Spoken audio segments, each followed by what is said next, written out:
তো গাইস আবার যাচ্ছে একটা পার্সেল আনতে। কাকুটা আমার কাছে ফোন করেছে অনেক আগে, কিন্তু আসতে লেট করছে, তার জন্য ভাবলাম আমি একটু যাই রাস্তার দিকে এগিয়ে।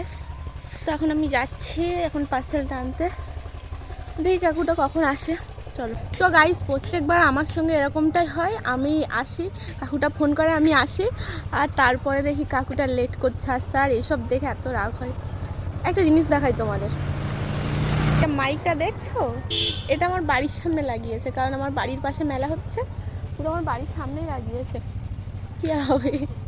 হ্যাঁ হ্যাঁ জানি জানি, আমার পার্সেল আনবক্সিং করার ভিডিওগুলো তোমরা মিস করছিলে। আরে তোমাদের কি বলবো, আমি তো নিজেই অনেক কষ্টে ছিলাম যে আমি শপিং করতে পারছি না, তার জন্য। তো আমি রিসেন্টলি অনেকগুলো ড্রেস অর্ডার করেছি, তার মধ্যে আজকে ফাইনালি দুটো চলেও এসেছে। তো চলো দুটো ড্রেস যখন একসঙ্গে চলে এসেছে তখন একসঙ্গে আনবক্সিং করা যাক। তো আমি ফার্স্টে নিয়েছিলাম একটা হোয়াইট কালারের স্কার্ট, যেটা আমার অনেক পছন্দের, কিন্তু অনেক দিন থেকে অর্ডার করব করে আর করা হয়ে উঠছিল না, কারণ এর সাইজটা এমন ছিল যে আমি ভাবছিলাম কেমন দিলে কেমন আসবে। তো যাই হোক, আজকে ফাইনালি ড্রেসটা কিনেও ফেলেছি, আর সরি স্কার্ট। তো চলো আগে পরে আসি, তারপরে কথা হচ্ছে। এবার বলো কেমন লাগছে আমাকে। আরে জানি সুন্দর লাগছে, কারণ আমি নিজেই সুন্দর, যাই পরবো তাই মানাবে। এই স্কার্টের সাইজটাও তো ঠিকই এসেছে, একটুখানি লং ছিল, জাস্ট ভাঁজ করলেই ঠিক হয়ে যাবে।